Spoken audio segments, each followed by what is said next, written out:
Welcome back, squad. Hope you guys are doing great today. Today we're checking out Mojang's latest video called 1.19 The Deep Dark. Not so scary after all. Not sure about that title because quite frankly, The Deep Dark is terrifying. But you guys know I love to break down the dev diaries. We often learn new information about the current update. We see concept art.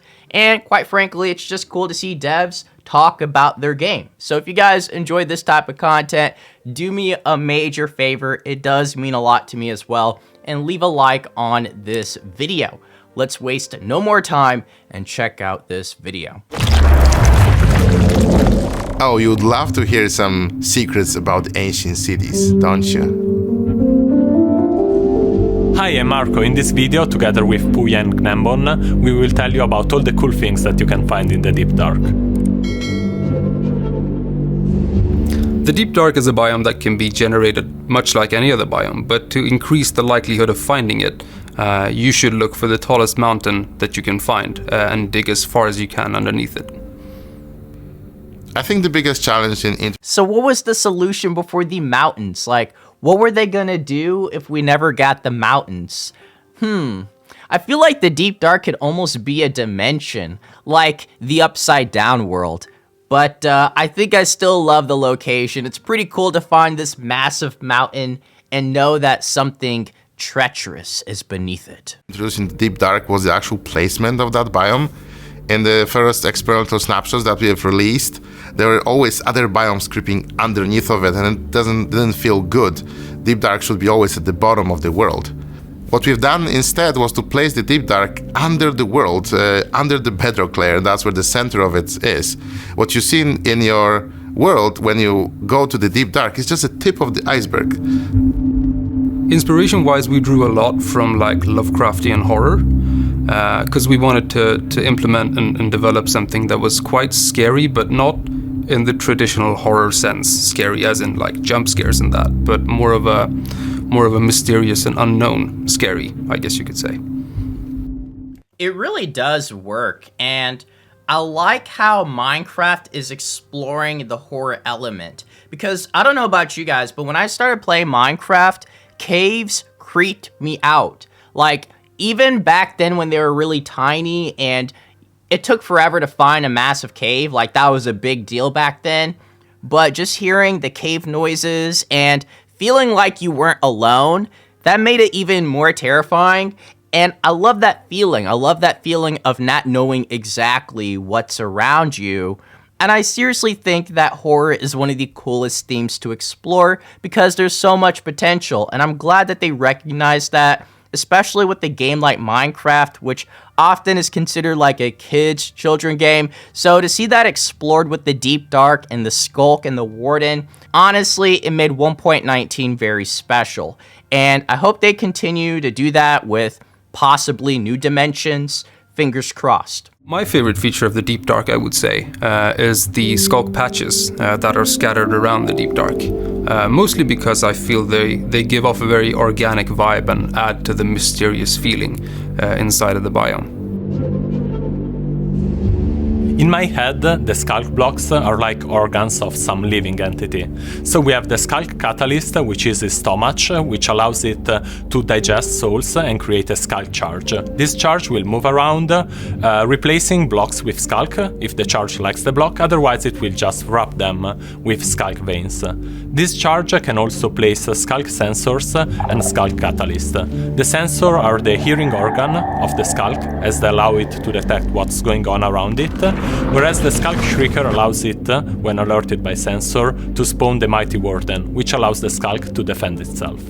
What a unique analogy to use for the Warden in the Deep Dark and Sculk family. I think that's really cool, and just thinking that they're all connected that way, how they're all trying to help the Warden in some shape or form, and it's just really cool and interesting, and it definitely adds to the lore and the creation of the Warden. Like, there's so much going on here, and how does this all tie into the portal? I know some people think it's a portal, some people think it's just decoration. We don't really have the answers yet, and that's clearly intentional. They want the mystery to be there. So, yeah, this is some really cool stuff. With the Skunk Sensor, we needed a way for blocks and entities to detect what was happening around them. Once we got this system right, it was a matter of tackling all the edge cases, like what happens if the source of a sound disappears before that sound is able to reach its destination. What about wool? Like, wool dampens vibrations, so it should obstruct these vibrations. Once we got all of this right, we ended up using this system in many other different features, like allays use this to detect note blocks. The Warden uses this to detect the player, and even the Sculk Catalyst uses this system to detect mob dying next to it. I feel like 1.19 is the update for vibrations, if you think about it, with the Sculk family, the Warden and its antlers, and then you got the allay detecting music and other vibrations. I think that's just really cool to think about the direction that Minecraft is heading, because we've never really had a mechanic dedicated to vibrations, at least not to this extent. So yeah, I think just the possibilities when it comes to future updates, we're starting to just see a little glimpse of it with 1.19. I seriously can't wait for 1.20. Deep Dark is very silent because it's filled with sensors and shriekers, and you want that biome experience to be for the players to sneak around and be really quiet. And if you would have other mobs that just move us around, they'll just be triggering all the sensors and alerting the Warden, and that's not fun. We wanted the Deep Dark to be creepy without the creepers. So next time you go to the Deep Dark, maybe instead of taking a stack of torches, because placing a torch will actually trigger the Warden, maybe take night vision potions instead. Just a tip. I feel like there's several different ways and techniques to retrieve the treasure, the loot in the ancient city, ways to avoid the Warden, ways to trick the Warden, and people are still learning new things. And I think that's just like the magical experience about 1.19.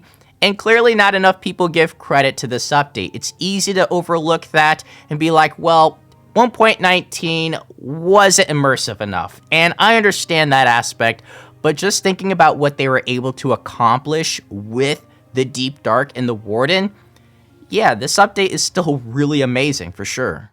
Yeah, Warden is so strong, yet you don't get much back for fighting it, and that was very much intentional. You need more than a stack of hours to pin it down, and it can one-shot you, it can shoot you through walls if you're trying to avoid it. And that's the part of the design. We wanted basically to send a clear message that that's not a mob that you want to fight. It's a mob that you want to avoid. Warden is a mob that will only spawn by you triggering it, and if you leave it be, it'll just disappear, and that's fine.